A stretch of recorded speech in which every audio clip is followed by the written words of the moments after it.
If you're here, you probably know Leyley, the creator of the Coffin of Andy and Leyley, was doxxed after she released an episode of her horror game that included an optional route where the sibling characters end up romantically involved. This was apparently due to her daring to explore taboo in art, and rumors that she was transgender. But diary, no matter the reputation of her or her game, I maintain that Leyley is extremely skilled at portraying dysfunction and all of its facets. The moment that this fact hit me the hardest was not in exploring her past games, though the relationships were well written there as well. And it wasn't even in the inevitable sheer realistic awfulness of the decay route. It was the way that she made it clear that the relationship was a matter of intergenerational trauma, making Andrew and Ashley doomed from the very start. This is not only explicitly stated by Andrew telling a demon that he never would have developed feelings for Ashley had it not been for familial toxicity, but shown with events that take place before the two are even born. In a flashback of the game where the title characters are small, the kids have the ability to interact with the environment and discover a time capsule.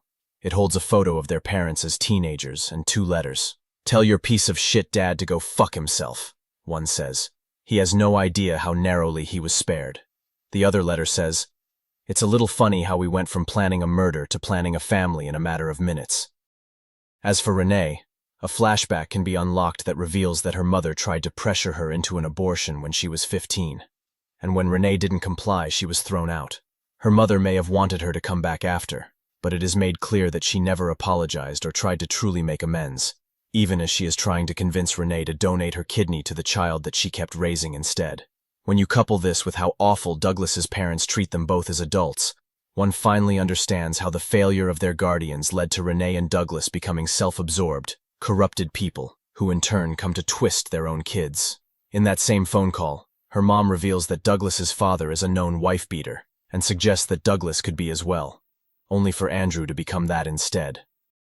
There are so many layers to how awful this is, my diary. Renee and Douglas not only have a deeply trusting, amorous relationship, but are also aware of being terrible parents, while changing nothing despite knowing intimately how they themselves were failed as children.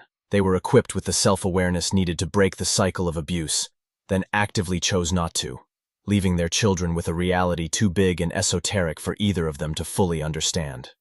Of course, these people have descendants that end up latching onto and victimizing one another. Of course, this can result in a path where one physically assaults his sister while she sexually violates him. The incestuous relationship here isn't about romance, but abuse. None of this means that Andrew and Ashley can or should not take responsibility for the ways that they make theirs a horror game. But from the beginning, the Grave siblings, they never had a chance.